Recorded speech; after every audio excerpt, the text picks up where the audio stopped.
Jeb, welcome to the Kriegsspiel Umpiring Chat Show. Perfect. Thanks for having me, Paul. It's great to have you on, man. I really have been looking forward to this one. So, let's get right into it. How did you find the International Kriegsspiel Society? Yeah, I am good friends with Master Umpire Carter, Okay. and so that he's kind of the reason why I got into the IKS. I was going to college with him at the time. He had this club. They did wargaming, and I was like, "Oh, that sounds pretty cool." Because I was originally doing foreign policy stuff as a club, and they did a crossover event. So like they combined foreign policy and wargaming into one event. And he was telling me about the club. And I was like, "Oh, this is very interesting." You guys have meetings, and so from there, I participated in some of their events, and then he's like, "Hey, there's this thing called the IKS. They do all this stuff, but online, and there's way more people who do it because the club didn't have very good attendance." And the rest is history. I've been playing in games and umpiring games ever since. It's great. And so, what kind of war games did you guys do in that original club? So we did a lot of stuff. We mainly focused. We didn't really do any modern conflicts. That was like the one thing we wouldn't do. But we would do anything historical mainly. So World War II, Civil War. We even toyed with doing some Rev War sometimes, and some ancients too. I mean, it was a good smattering. Was hex encounters? What was the format? It was the standard IKS blocks and table. It's not like a traditional in-person Kriegsspiel where you'd have multiple staff tables and stuff. It was more kind of like think of like an IKS live game, but played with everyone actually being in the same room. Okay. So it was an interesting experience. And did you guys have double blind, or how did you do it? So basically, we had kind of like a Discord set up, and you would you kind of couldn't really talk to people if you were like not co-located. But then when you were co-located, we would like go into a separate classroom, and then you could talk out, plan it out. It was a good experience though, because you exchange glances with people. Was this pre-IKS, or this is after you guys? I think Carter, he did it for a fair bit before I got there. I think it probably roughly coincides with Carter joining the IKS, I would say. Okay, probably so they took some of the ideas, and you guys did a lot of in-person experimentation. That's cool. Good for you. And what if you don't mind asking, what was your course of studies? That sounds like interesting that this led you to, Yeah, so I'm kind of war games. Yeah, so I originally went to school to do politics. That's kind of what I thought I wanted to do, and then I kind of explored that more when I got to school, and I realized that wasn't for me, and that's not what I want to do. And so I'd always loved history, and I'd always kind of thought that I love history, but that's just like a passion. That's not something that I'm going to do. I'm not going to study that. Yeah. And I had this one teacher named Dr. Stewart, and he was kind of pressing me because I was doing very well in his class, and I would always come to office hours and talk to him about different stuff. And he's like, "Why don't you want to do history as your major?" Because he asked me if I was a politics major. I was like, "Well, why are you doing history?" And I was like, "Well, I politics I can actually do stuff with," and he kind of challenged that notion to me and show me all these things that I can do with a history degree. And to be honest, I just I've always, like I said, I always loved history, and I just thought I couldn't do it. But he kind of opened my eyes and showed me, there's so much you can do with history. Good. Awesome. And so kind of sneaking over into umpiring, how did you go from some of those initial experiences to starting to umpire? Yeah, so I think for me, it really stemmed from the fact that, I didn't see the games that I wanted to play in the IKS, so I made them. And that's kind of what happens with a lot of umpires, I think. That's a great so, and my main area is American Civil War. That's what I've kind of, I wasn't a Civil War buff before joining the IKS, but when I joined the IKS, I was kind of like, I wanted to pick a section, to zero in on and, make that what I would do. And that's what like kind of my main focus would be. And Civil War is kind of what I picked, mainly because, being an American, I'm down in Florida. It's far more accessible for me. I mean, I can, go to these battlefields. Like I've been to many of the battles that I've personally run. I go to before I actually run them. I'm currently running a battle or a scenario, you say, in the Frederick, Maryland kind of Antietam area. And so I've been through all that area, and I've, when I'm doing resolutions, I can be like, look, I've been here. I know what that ground looks like, and I know what happened. That's one of my favorite things as umpires. You cannot attack across that ground. Yeah, that's not going to work. Exactly. Yeah, so I love doing that. But yeah, that was just kind of what I picked, and I ran with it from there. That's great. Good for you. There's nothing like it. I've stopped in Kentucky at a battle that no one's ever heard of. It was in Richmond, Kentucky, of all places, and there's this tiny little battle that happened. I spent 3 hours there because it just was amazing seeing the different folds in the ground. And they had a very nice setup, and what it really was a dog walk park because the way it was set up, and there was lots of people enjoying little dog walks. But it was amazing. But so it doesn't have to always be Gettysburg. You can go to some of these smaller ones and really get a good experience. Yeah, and then that's, I think those are the ones that I enjoy. I like to run. I typically don't do super well. I mean, I do a lot of research for my games, but it's not like a super I drill into the historical stuff and I do every little historical aspect out of the game.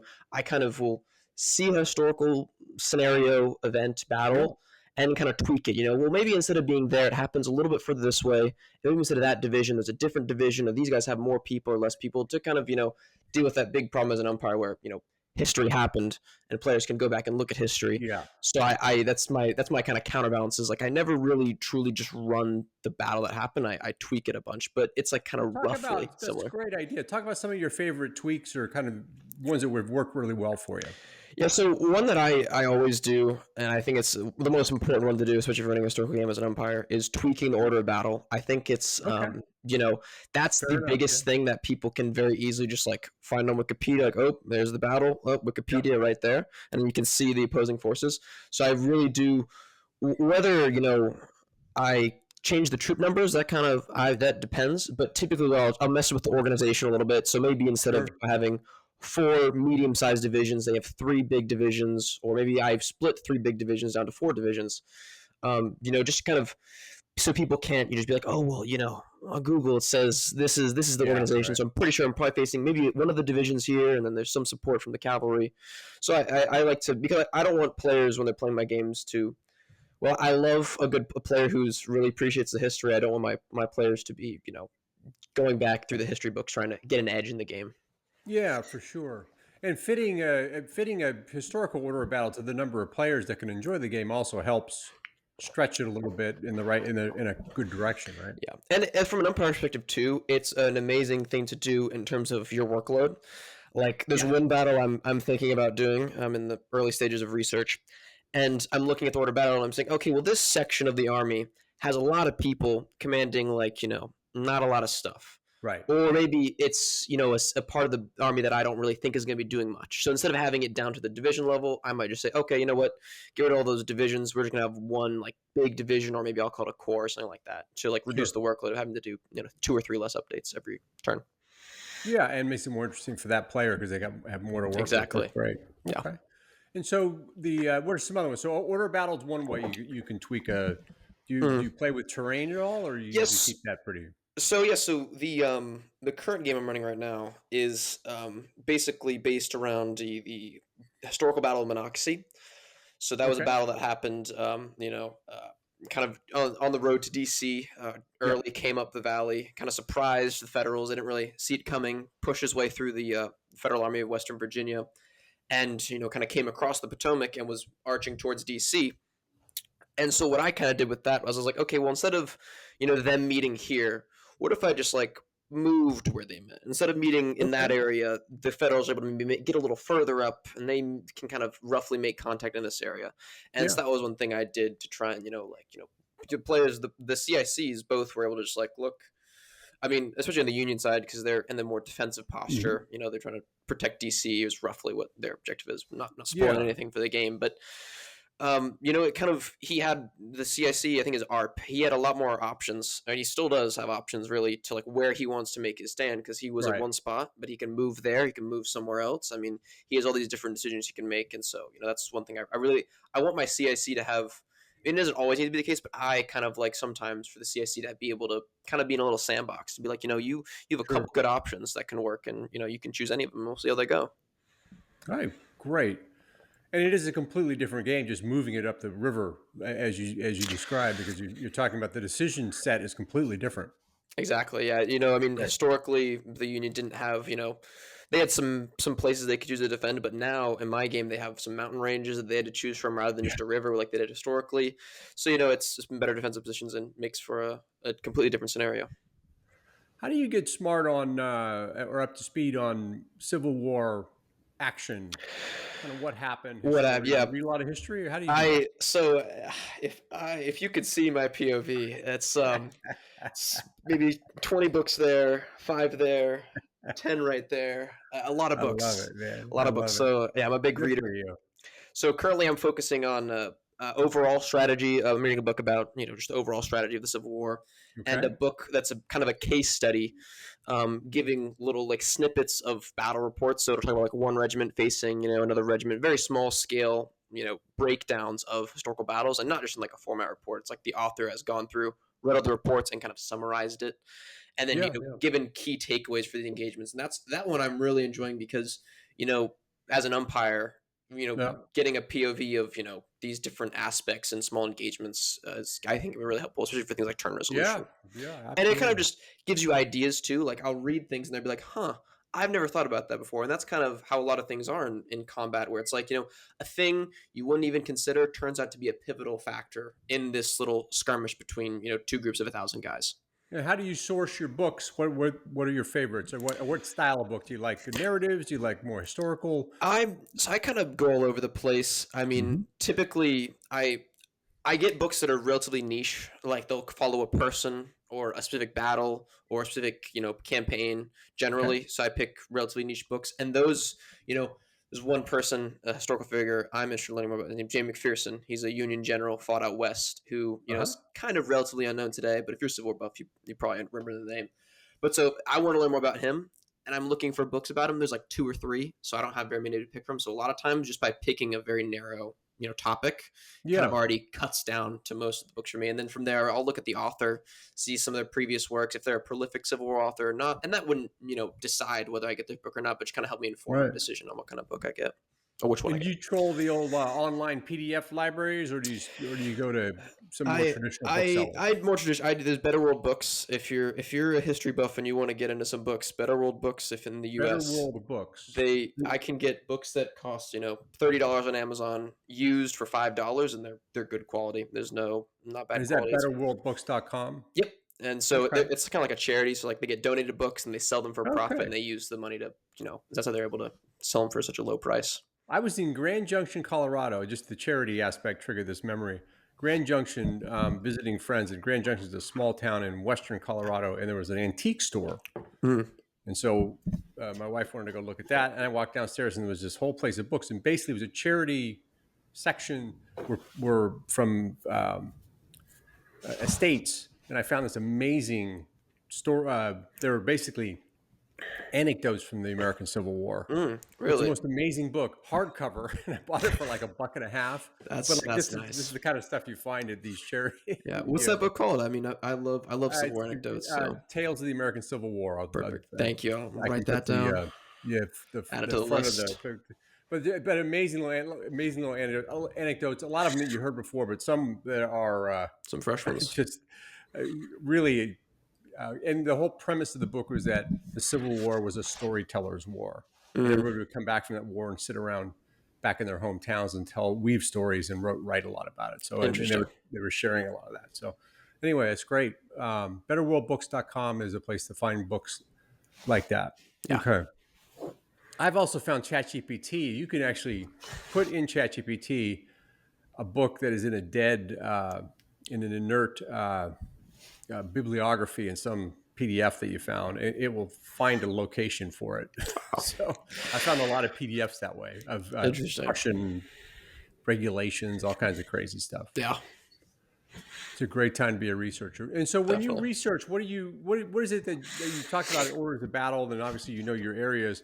What else do you like to research what additional flavor do you bring to your games when you do Yeah, that? I really do like finding firsthand accounts of the battle. I mean, Okay. I think like the one I've read a lot of firsthand accounts of the Civil War, and you can kind of see there's a lot of places where it's like, is this a little grandizing, making themselves feel cooler than they are? Sure. I think the one place where a lot of historical figures are truly real is when they're talking about their experiences in battle, things they saw in battle, the sights, the sounds, the smells, how they felt, Uh-huh. things that happened, like they're very specific. I think typically, those now if it's like, oh well, then I galloped out in front of the lines and led a charge. Okay, then did that really happen? Maybe, maybe not.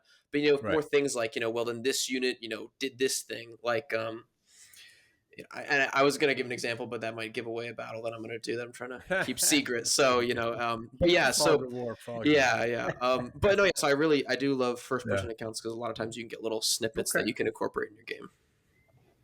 And do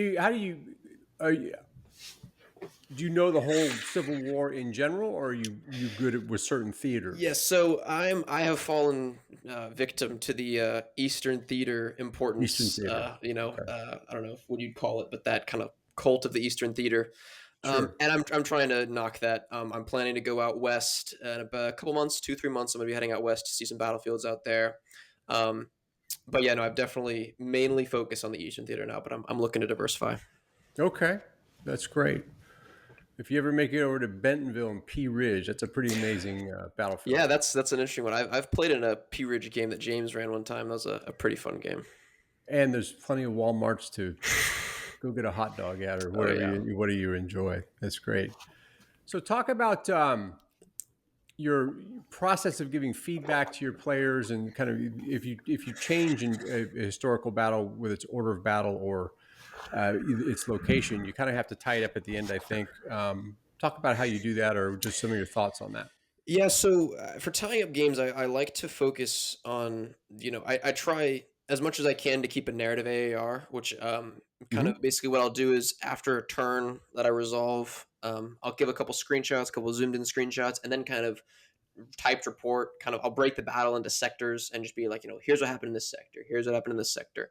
How's it happening? And so I think that can be something good for players, if at the end of the game you're like, oh geez, I really wonder what happened, when my flank got turned that one time, like what was that all about? They can go back and see very clearly, oh look, here's what happened. He's talking about that regiment or that brigade or that stuff going around the flank.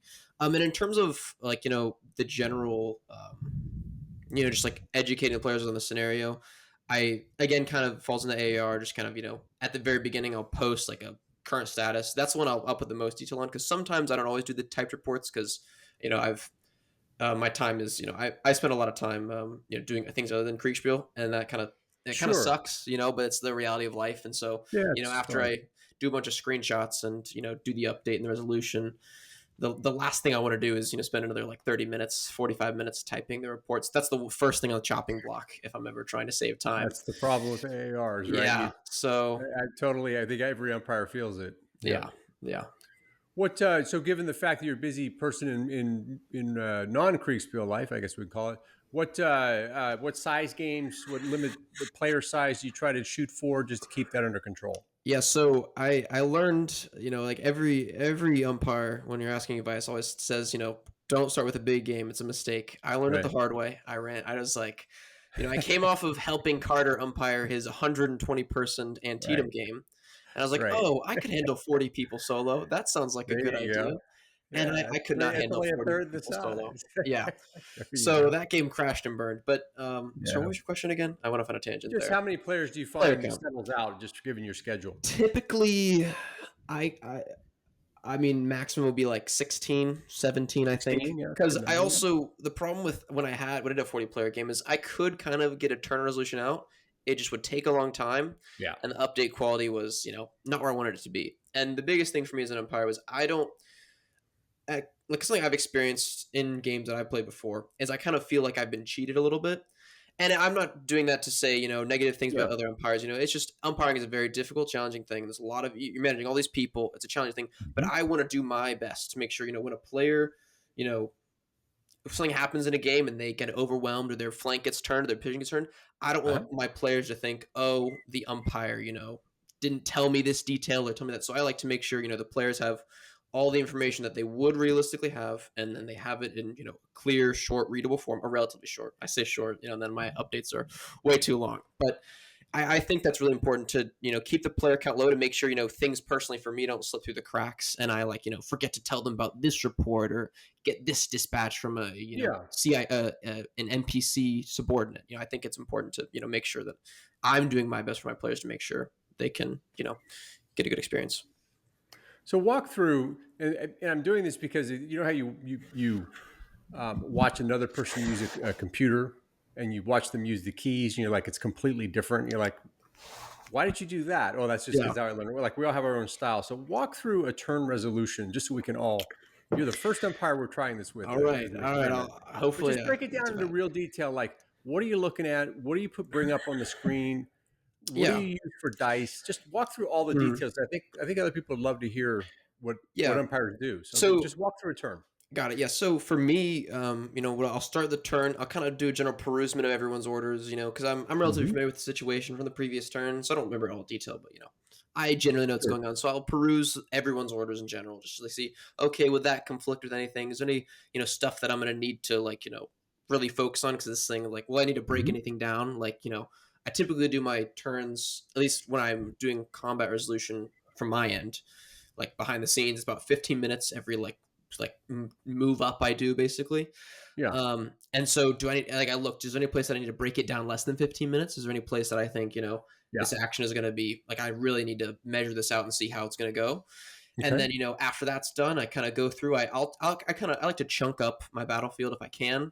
If there are places that are isolated, I'll just resolve one section, because I think it helps me feel like I'm, getting through it more. I just kind of wrap up a sector, as long as I'm sure that won't affect another sector before, because it also provides a good stopping point. If I can't finish resolutions one night, I can I finished this sector, I'll just remember I through this other sector, and then finish it tomorrow. Got it. So you'll look at the map, and if something's in one area, you'll do all the units in there, get that area done, and say and then move on by area. Yeah. Interesting. Okay. Yeah, and then I kind of focus on making dispatches. The biggest help to me would be I need to learn how to use the dispatch bot. I've heard great things about the dispatch bot, but I still do the old little tokens on the board. So then I spend a lot of time, getting in tokens, copying the dispatch, putting them in the dispatch thing, and the little token. Talk about the tokens on the board, because not everybody does that. Yeah, so basically is a little token that says messenger dispatch. I don't know what this is, but it's a little token for the guy. You place it on the map, and then you kind of have it go to where it's going to go, which I think it's, again, I'm not familiar with the dispatch bot at all, so it might seem like this, but it really lets me see, I will trace the path of the dispatch, and if I see there's some enemy cavalry just barely, just maybe a couple hundred feet down the street, let me roll a dice and see if they react and try and snatch up that messenger or anything happens like that. So I think it allows me to kind of, while it takes more time, it allows me to, get a good understanding of that, and so going back to how it works, you just, spawn the token in. You set a speed for your courier. Typically, it's pretty faster than almost anything on the map, the other unit. And then you just have it. You kind of march it over to where it's kind of like a unit to where it's going. I'm so glad you said. So the reason that you say you put dispatches at that next step is that because you're literally moving them on the board in terms of their distance travel. Yeah. Got it. Okay. Great. And then what happens inside one of those regions when you get a combat or a contact? How do you resolve it? How do you put it right into Discord? Do you put it in a document? How do you capture the action so you can make sure all the reports sync up? Yeah, so for me, typically, because I keep it, I'll have a player run down to the divisional scale. So I kind of I'll run it and I'll just remember what happened in my brain. That's kind of what I end up doing, which probably isn't the best form, but I feel like, I typically, I'll do it right when it's fresh. I'll get it done. And then pretty quickly I'm, going through, putting the reports down. Then I sometimes what I'll do is also save different states. So like I said, in my current game, right, the updates come every hour, but I resolve it, I push it up in 15-minute increments. That's how the rules that I use works. And so I'll kind of save states. So if I'm kind of thinking this might be important, people might want to know about this, I'll save the 1315 state, right?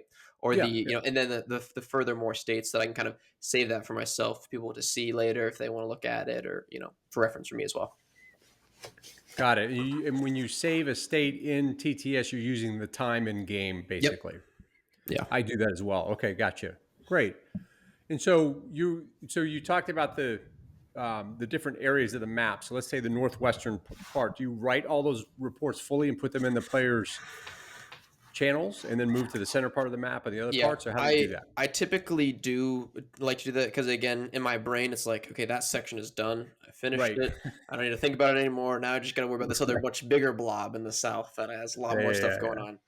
But so I do like to just kind of completely close the front, if you will. That front has been closed. Now I can focus all my attention on those other fronts, which is... And by close, you've updated the players in their channels. Updated the players. They've gotten their dispatches. They've gotten their co-locations. Everything is completely done.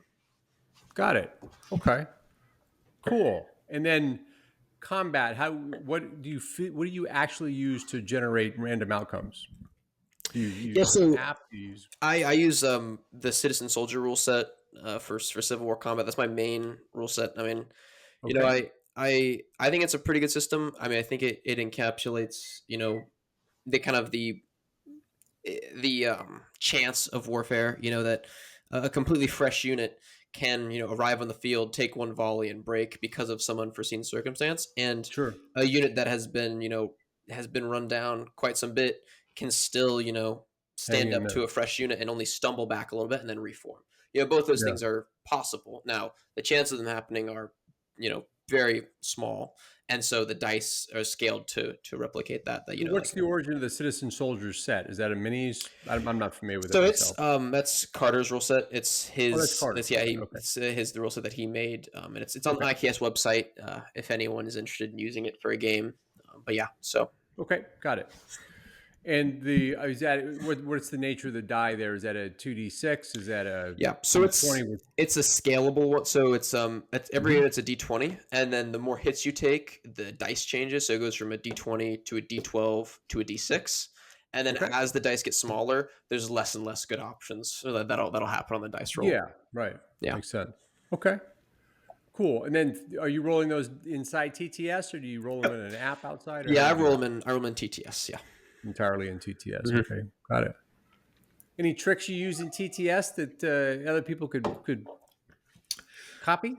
What are your favorite little techniques? No, I mean, I don't know if I have any tricks. I mean, you know, I was just talking to Wolfton before, having him explain to me how to port maps into TTS. So I'm not the biggest TTS expert out there. Okay, that's fine. But so here's the big question, Jeb. Do you make your pieces a certain size and make the map change to match the pieces, or you put the map in and change all your pieces? I put the map in and I change all my pieces. Yeah, I put the map in and then I like, okay, that's roughly that long. Like that's so long. Yeah.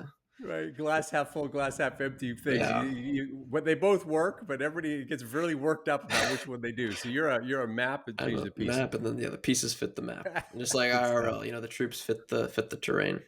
Awesome, that's great. Pieces, how do you make them?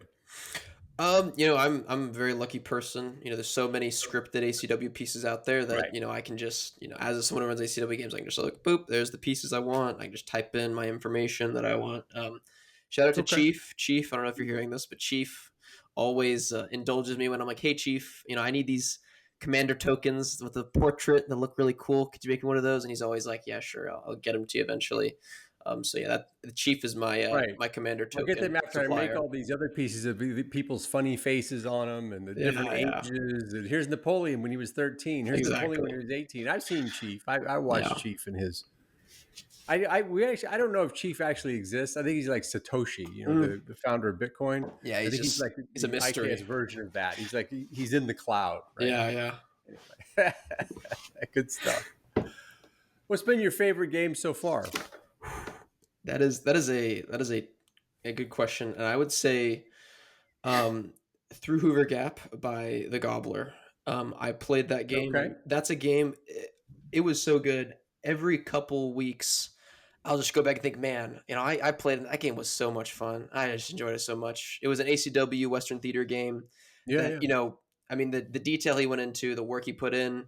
I mean, it was just a phenomenal game, and I've been eagerly looking for another game that he's going to run. I haven't seen it yet, but I see him active in IKS, so he's still doing stuff. But and what was your role in that game? I was the Confederate CIC, and it did not go well for the Confederate team. We accomplished all of our objectives, but our losses were atrocious. So I fell for the the classic Kriegsspiel trap of, you know, oh well, the day ends today, so I might as well throw my pieces into the fight right away. Yeah, there you go. It's 4 p.m. There's a Kriegspieler charging somewhere. Yeah. What did you learn from that, or what did you take away from it as a CIC? That's where you really get a lot of lessons. Well, and that was my first time as a CIC too. So I learned an important lesson. You know, concentration of forces is a very important thing. And as I'm kind of starting to read some Clausewitz and dabbling into Jomini a little bit, they kind of talk about that some. And, you know, concentration of forces is very important, because my mistake that I made, I won't go into too far detail, but this is basically this one big hill on the right side of the map that kind of cut a little like unpassable ground through the map, and I kind of split my forces to go around one side and one go on the other side to attack the enemy in the rear. And the guys in the rear kind of made some progress, but then an unforeseen force came from the north, forced them back. And then my guys in the south were, also overwhelmed by the enemy numbers, and so it didn't work very well. And so, that's one thing I learned was, the biggest thing in CAC is, don't spread yourself too thin. I think it's a pretty easy thing not to do. But what I found is when I get into games, it's very easy to, have the voice in the back of my head saying, oh, what if you did this off to that side and went around the rear? So, out of game, I'm always like, oh, it's so easy, just concentrate. But then I get into game and it's like, I want to, spread my guys out and do all that. You go that way. Yeah, exactly. You go that way. Exactly. And you go that way. And we'll all be back here. Right. Yeah. That's totally a very common experience. I was just in a game. We had a bunch of experienced people playing for newcomer umpires. And we were trying to show them the best of the IKS. We got to the 4:00 hour, and a player, an umpire and player whose name I won't mention for his own dignity, but it might rhyme with sense, said, "Let's charge." We charged and lost the battle. So anyway, well, whoever that umpire is, it happens to the best of us. Yeah. What what takeaways as an umpire did you take from that? Like elements of that, or did you take anything out of that where you said, hey, it could be interesting? A big thing that I've kind of started to realize as an umpire is I think one of the biggest things that sometimes we as umpires don't capture very well based on how we, the limited resources we have is understanding of ground and terrain. And Jomini talks about that. And I think it's an interesting thing, that, as typically in most, I wouldn't say all games, but a fair number of IKS games, the map is given to you. You can look at it. You see the whole map. You know what the map is, right? And historically, as someone as I research Civil War battles, it's like that is one of the biggest causes of friction in battle is, geez, I'm told to go to this place. I have no idea where that is. And so, or I have no idea what the road network looks like in this sector of the battlefield. I don't know what that. And so, I think he did a very good job. And also looking at what the Union had after the fact, he did a very good job of, making one like POV map, which I thought was really cool. It had, no names on like the map that the actual combat was done. No names. It was just like, colored as it would have been colored. Like there's wheat fields that were yellow, there's tree lines that are dark green. The grass is kind of a lighter green, and little houses are marked on the map. But there's no names, and it kind of looked. That's what I really loved about it. It looked like I was, actually in the field commanding troops there. I looked at how roughly it would have looked, and then also we had like a different map that was given to the Confederate team that had relatively good detail, pretty good stuff. And then after the game, I looked at the Union map. It was like there's one big road that runs that way. There's one road that goes off that way. We don't really know much else. We have generally no idea what the road network looks like in most of the battlefield. And I thought that was, a very interesting thing. That's what I'm trying in some of the games that I'm going to end up doing. I'm trying to replicate that. Okay. Got it. Very much a part of that period. Getting lost, getting your regiment lost or your brigade lost was a primary problem that they had, right? Mm-hmm. And especially trying to turn them around. So what I didn't ask, how in terms of maps, how do you come about your maps? I know there's a lot of different ways. We talk pieces, but we haven't talked maps. Yeah, maps. Wolfton has a lot of my money, to say the least. I pay Wolfton a lot for different maps, and that's the one thing, honestly, as an umpire, self-reflection. The area I probably need to improve the most is, my procurement of maps, and being able to like learn how to, I look through the Library of Congress, a lot of the Civil War maps. I just need to learn how to like port those, snip those, make them like, get them to be good quality on the map, or on the TTS where I want them and things like that. Yeah. Yeah. Right. Okay. So it's an area of future exploration. I need a book on that, how to port Library of Congress maps, and I'll get reading that right away. Yeah, either that or that PayPal to Wolfton stays that open. Also works, yeah. There you go. That also gets you going. What style of map do you like the most? Do you like a realistic green, modern looking map? You like one that looks like parchment? I do tend to prefer the green looking maps, the kind of the rough POV with still some like, that you can see the hills are one color and the trees are the other color, and then got the buildings, but the buildings are like actually marked and houses and stuff like that. That's generally the type I like to prefer. Okay. Yeah. Good stuff. So what's on the horizon for Jeb Enterprises in terms of we don't want to talk about anything that would break the fog of war, but are you working on an operational game or do you like tactical? So as I'm studying more the theory of war, I'm wanting to get to those higher and higher scales. The different you talk about tactics, then you go operations, then strategy, grand strategy, and then policy at the very top. And I'm trying to slowly work my way up the ladder. I've only run tactical games so far. I want to kind of one of my projects is an operational game. It's in kind of an alt history, American Civil War era conflict, but it's not Civil War. I'm keeping that one hidden. That's going to be a fun surprise for if you like Civil War stuff. We'll keep that in the dark in the fog of war category. But so you got a new idea coming up there. Mm-hmm. And then and then I'm also currently my current game. I'm calling it 1864 as like the series because it's late war, Civil War combat, and there's going to be a sequel to that game based on how that one pans out, and then depending on how that one pans out too, I already have a vision for the third game, which will be the final one. So I'm looking forward to kind of seeing that through. Some people sticking around, some people not being a part of the other games, new people coming in. I'm really excited to see how that pans out. And I'm also working on a very small scale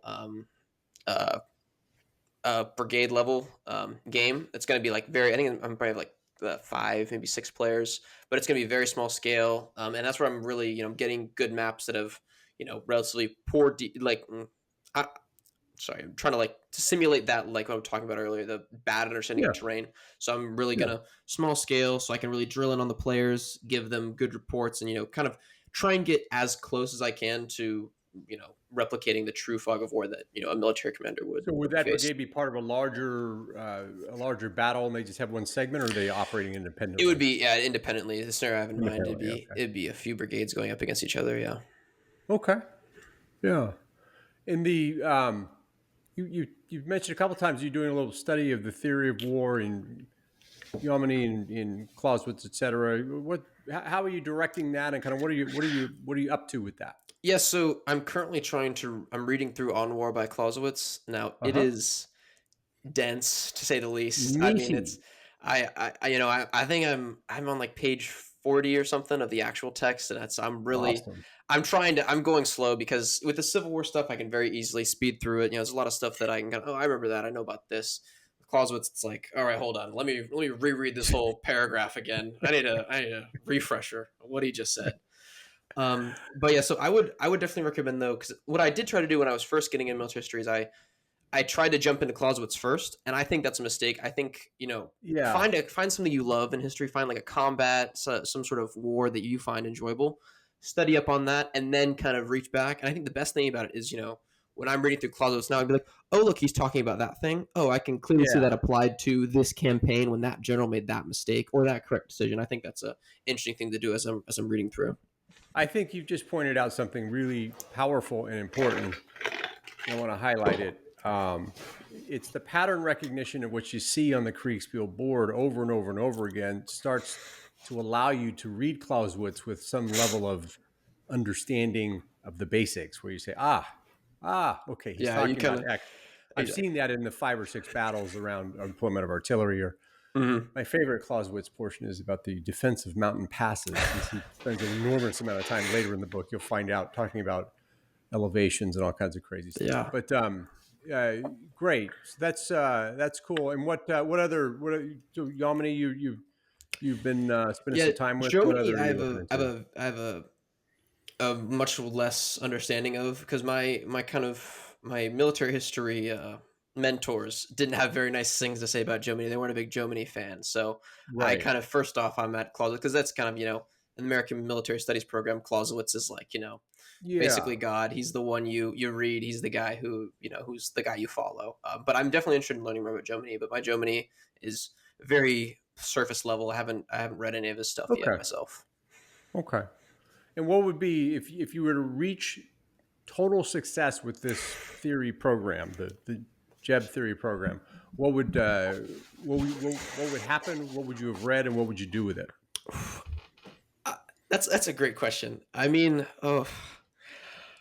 I guess for me, I like to understand, these different ways and the theories and these understandings of how to wage war, so that I can, better look back on history and give a honest assessment of people's performances in different scenarios. I think that's a big one. I think a lot of times it's very easy to just be like, oh, look at McClellan. McClellan, sorry, not McClellan. He, made a bunch of mistakes. These are all mistakes. But then you get in his perspective and yes, are these the right decisions? Definitely not. But does he have very valid reasons for making them? Yes, of course he does. And I think, right. Like my point is, it's very easy to look at a military commander and say, mistake, he's bad at his job, but you don't really understand their perspective and the things that they're having to see on the ground, and also what was considered the right way. I mean, especially looking at the Civil War, Clausewitz was not known to any of these Civil War commanders. Hadn't been translated, wasn't popular.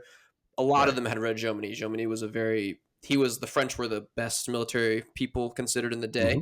And, all the people at West Point, one of the things you did was learn French. So you could read all the French military manuals. And so a lot of them also read Jomini. And so he had a much bigger influence on, that's one thing you kind of see reading through McClellan and some of his dispatches. He's always talking about bases of supply and lines of communication. That's a very Jominian terminology. Yeah. Well, it looks like you've picked up a little bit from it. That's pretty good stuff there. What, good. So you'll be able to look back with a practiced eye and maybe make some assessments that aren't just kind of garden variety assessments that you read about with some folks who don't understand some of the underlying principles. That's great. Good for you. So let's say there's a theoretical question, but I want you to consider it. Let's say you go out with your next game and 1,000 people show up. Like it's unbelievable, and all of them say, "You're the best. We've heard about you. We want a piece of this. This is fantastic." And obviously, you can't service all of them in the game. That's not the point of the question. But with that level of interest, what would you do with it? Which direction would you take that level of interest? I don't know if this is a good translation, but there's this one idea that I've always had that I thought would be really fun to do one day. Is kind of an in-person Kriegsspiel on a battle site. Okay. But with the screenshots basically being like POV. So, think of like Gettysburg, right? As an example. So if you were on the map on Culp's Hill, you personally would be standing on Culp's Hill, and there'd be like a photo. You take a photograph of where you were, and the umpires would annotate that photograph that you took out looking, whichever direction you're looking, and there's the enemy, there's your guys, that's where everything goes on. So that'd be something that I'd love to. It's something that I'd never think could happen. I think all the logistics of that, people going to like the battlefield and then doing all that stuff would take so much. But that's an idea that I've had that I always thought would be like, you're standing on Culp's Hill and you look behind you and you see your friend who is your division commander coming to relieve you, and that there's the enemy in front of you pressing you out. That would be a really interesting experience. Well, it's the augmented reality stuff. That's not that crazy an idea. It's just it's a technical implementation. But that's interesting. So if you were a commander of one of the units, you would physically be at that location, and then what would come back to you would be the data about what's happening in front of you. Yeah, you take like a picture of what you were, like where you were looking, and the umpire kind of draw with like lines and stuff. Like, hey, there's your guys, where you can see them there. You can see the bad guys coming that way. You can see other troops moving. But yeah, that's kind of the idea. That's cool. That's a super idea. Now, did you go and do the in-person Kriegsspiel, the Monocracy? Yeah, I was there. That was a good experience. I enjoyed Carter kind of. I recognize you from the picture. Okay, so you were there, and then what building were you guys in? So we were actually at the park ranger, like the visitor center, of the park. So we were just kind of set up in the lobby there. And we were just kind of running the game. People were coming in, checking it out. Were they, or just? I know Wade gave us an account of doing something down in Galveston, which was fascinating. One of our earlier conversations. How was that? Did they leave you alone, or were they interested in what you were doing? They were very interested in what we were doing. I mean, of course, the park rangers they were doing their job, but whenever it was slow, they'd come over and check out. They'd see what's happening, and they understood. They knew stuff about the battle that all of us combined probably didn't know. So they were always talking giving us little, and that was a great help, honestly. We could talk to the park ranger, like, hey, park ranger, like, what's his name? Right here. Do you think they could see that from where they're standing? Right. And he's like, oh yeah, they could see that, definitely. Yeah, that makes sense. Yeah, I've been over there. It's like they were a great help.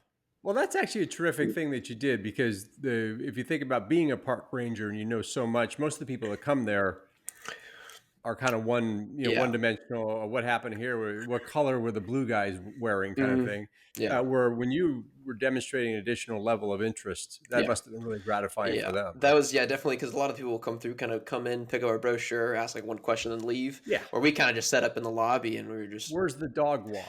Yeah, exactly. That's one thing. Like one of my favorite battlefields is the Manassas Battlefield Complex in Northern Virginia, and the number of people that I see there who are using it to actually like look at the battlefield, it's like very small. It's mostly just people hiking, people walking their dog, people biking all over the place, and it's great. The park should be used, but it's not what most people are there for. Construction speculators looking for new places to put track homes. Of course. There's all sorts of folks at Manassas. That's great. Which battlefields would you like to see? So you've been to Monocracy, you've been to Antietam, you were saying? Yeah, I've been to if you think of a major Civil War battle, everything on the East Coast, I've seen it. Everything from, Petersburg on up to Gettysburg. But I definitely want to get out west. That's where, I'm planning to go to in a couple months. Check out Shiloh, see Vicksburg, maybe Chickamauga, those big battles out west, and then kind of work my way down to the smaller ones. And, because I think that's how Shiloh's a hump. It's a bit of a drive out there. So you gotta do a little planning on that one. So I'm kind of, you drive like 2 hours and then you reach the edge of the battlefield. Yeah, so it's kind of out in the middle of nowhere. Yeah, and so there's no hotels out there. You gotta get an Airbnb. No, none of that. Have you had a chance? North Anna is like a small one. Have you had a chance to stop in there? North Anna, that's is that in the York James Peninsula?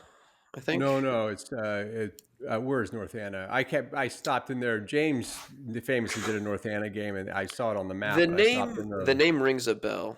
It was part of the Wilderness Campaign, but it got the angle, and they literally have the angle still there.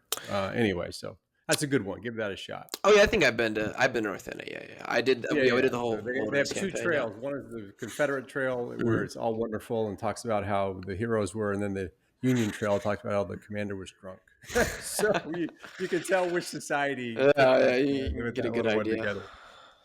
So as an umpire, let's shift gears a little bit, just in terms of your experience as an umpire.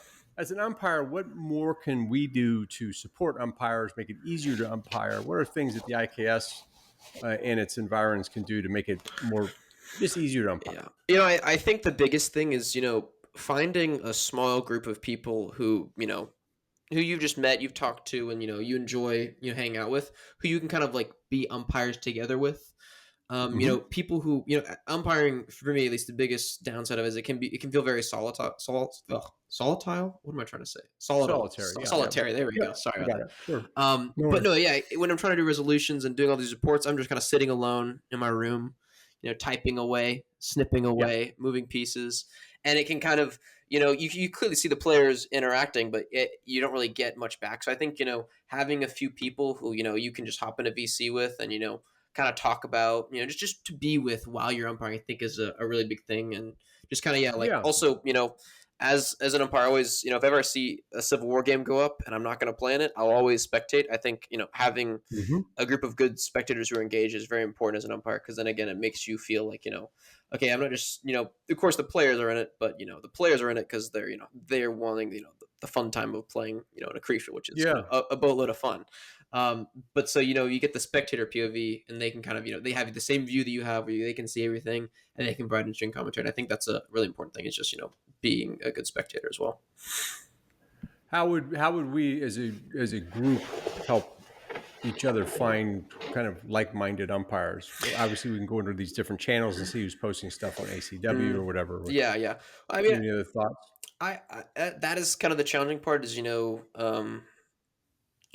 finding those people. Like for me, the people that I found is just kind of been natural. Like, I've played in a few games with them, and then, oh, hey, I see you're in that game, I'll help umpire, in that thing, and then even though I don't know anything about the time period, and then, and then it kind of just goes from there, and then they see you run things, and they're like, okay, yeah. So for me, it's been, like a natural thing, but yeah, that'd be something to think about, how as umpires can kind of coalesce into even smaller groups. I think there's areas of interest that we tend to gravitate toward. If you're interested in a period like, I know the ACW is got a lot of people who like to follow it. Yeah, that's a good point though. You find a few people that you can kind of share notes with, basically. Yeah, that's a good way to think. What advice would you give to a fledgling umpire? We have a couple new folks in the active umpire channel. What advice would you give them? I'd say, just study. I mean, like learn about the time period that you want to run. And, I go completely overboard, buy more Civil War books than I'll probably ever read. Right. And you don't need to do that. Like I would not recommend that. You should not do that. But like find a book or two, about the combat and the time period. And then, if you're running an important, very specific battle or campaign that you want to run, find a book about that campaign and just, maybe read a little bit of it, read the overall notes. And, I think that's just very important is, I mean, people have different takes on, how Kriegsspiel wants to run. And that's one thing I kind of love about it is, two umpires, they could agree on absolutely nothing or, agree on most things, but there'll still be things that they disagree on. And I think that's the beauty of it. But for me, the history is, the main thing that I'm looking at. And I want to, be respectful of the historical interpretation, not just, run this game that's like, oh, well, and even for me, when I'm editing Order of Battles, there's always this voice in my head like, that doesn't make sense. That's not realistic at all. Why would they ever do this? And so I kind of, that'll taper me a little bit. So I won't actually, go as far overboard as I want to do. But I think that's an important thing. Okay. Cool. What haven't we talked about that you would love to share with the umpire community? This won't be your last appearance here because the idea with this chat show is we keep rotating folks through with new games. But for now, what else would you like to share? Geez, I'd like to say that I'm, I'm very grateful I found the IKS. I, enjoy all the games I play in, all the umpires out there who run games, it's truly, I mean, I've always loved military history and I've never really had an outlet for it. I've always would read books ever since I was a little kid. I knew I loved military history. I wasn't Civil War, but it was just military history in general for me. But, I'm so grateful for, the IKS and I'm, I enjoy, hanging out, talking about games with different people and, being on a show like this. I mean, it's a great treat. So yeah, that's be my closing thoughts. Great. Well, I'm so glad you came on. It was a really fun conversation. You had me thinking about a couple of even things I'm going to take away from this, because some great ideas. So, and I'm certainly going to check out that site on the different books. That's great. Yeah. Perfect. Thanks for coming on. Thank you, Paul.